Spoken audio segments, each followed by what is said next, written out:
This is the Fifth Estate, a conversation between young African scholars from the Fort Hall School of Government and Professor Mutahi Gunyi. Today, we will send a people's memo to the president, and we will dispatch it to Dubai, where he's taking a holiday. The people's memo has 3 parts. 1. Uhuru is a leader at war, and a leader at war must fight in 2 ways, according to Niccolo Machiavelli. He must use law and use force.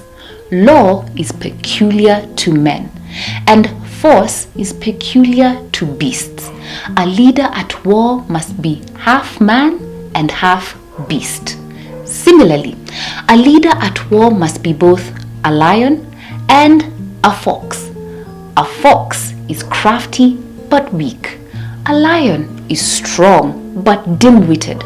A leader must be both a lion and a fox. He must be forceful but crafty. He must be half man and half beast. The new Uhuru Kenyatta has more lion in him than fox. He has more force than craft. And the people are telling him this: we have seen the lion in Uhuru. All right, now we need the crafty fox in him activated. Uhuru Kenyatta is a foxy politician. And if you doubt it, ask Raila Odinga, the Baba man. Before Raila was foxed, he preached secession, referendum, resist and revolution. He even swore himself in as president. This man was a fire-eating animal. But after Uhuru foxed him, Raila became as lame as a duck. When demolitions happened, Raila ran away to India. Or is it South Africa?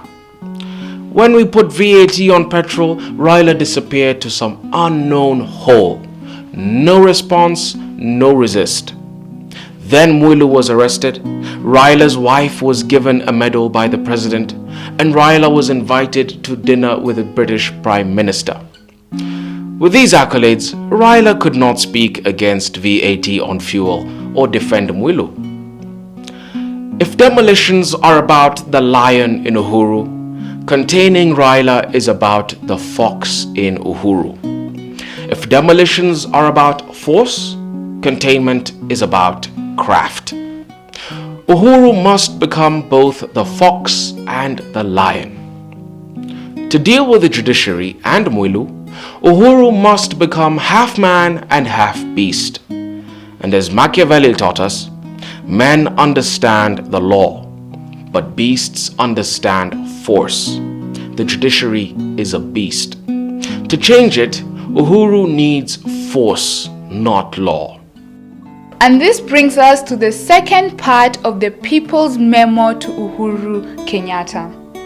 When he took the oath of office, we gave him 2 instruments of power.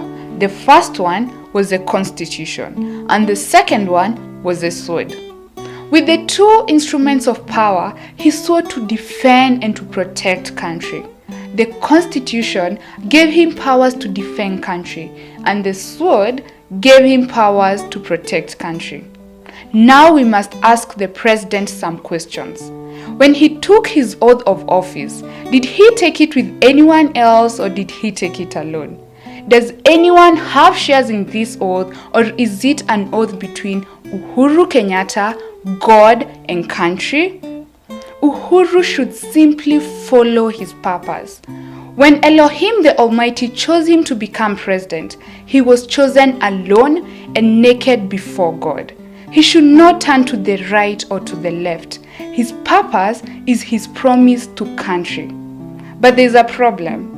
Uhuru has not revealed his purpose to us. Why the Big Four? Why demolitions? Why corruption arrests? Where purpose is not clear, good intentions go to waste. And this is where we are today. But what is the meaning of purpose? And why should Uhuru define his purpose to us? Why is he demolishing and doing Big Four things? Why? Allow us to break this down. every Kenyan was born to solve a problem. Then, Elohim the Almighty ordered that money should follow those who solve problems.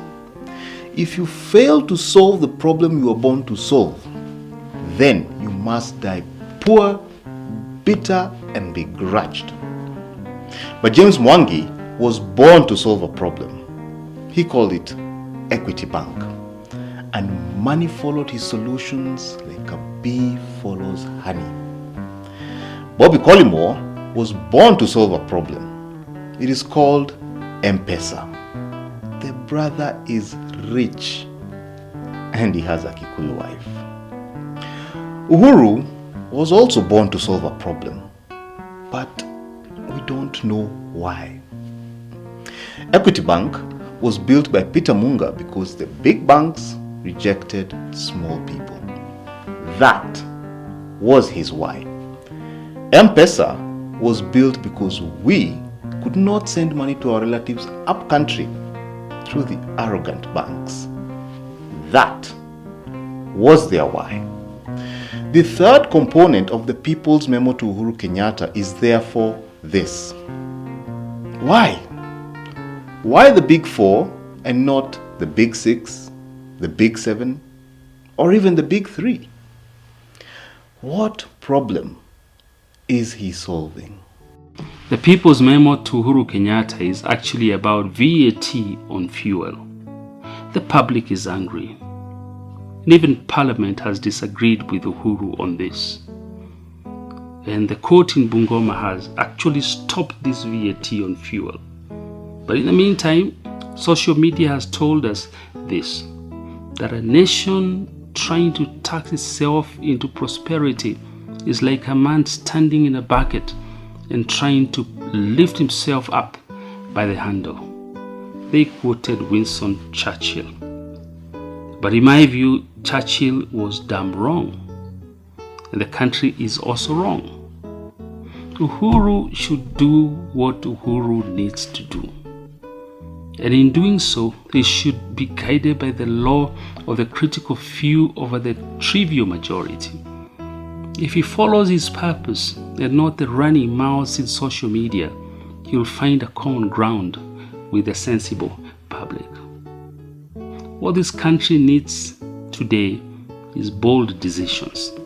And Uhuru is not seeking re-election. He can afford to be bold, even if the public disagrees with him. In my view, he should take as many unpopular decisions as possible if they are good for country. He has nothing to lose except the chains that bind us. And now, our final thought. It goes to William Ruto.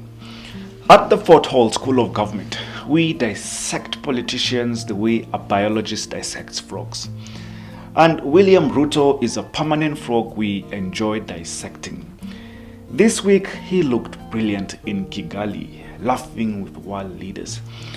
If world leaders do not know Ruto, how will he represent Kenya as president in front of Trump and people who think that Africans smell bad? If Ruto's foreign trips look good, his weekend rallies do not. And this is why. A French scientist took a caterpillar and placed it on the rim of a flower pot. Inside the pot, he placed the caterpillar's favorite food. The caterpillar began to crawl around the rim of the pot, smelling the food and desperately wanting to get closer. It crawled around the rim for 7 days without reaching the food. Finally, it died of starvation. And this is Ruto for you. Each time the caterpillar went round the rim, it counted that as an achievement. And each time Ruto does a weekend rally, he counts it as an achievement. But like the caterpillar realized, it had confused activity for achievement. And Ruto is confusing his weekend activities for achievement.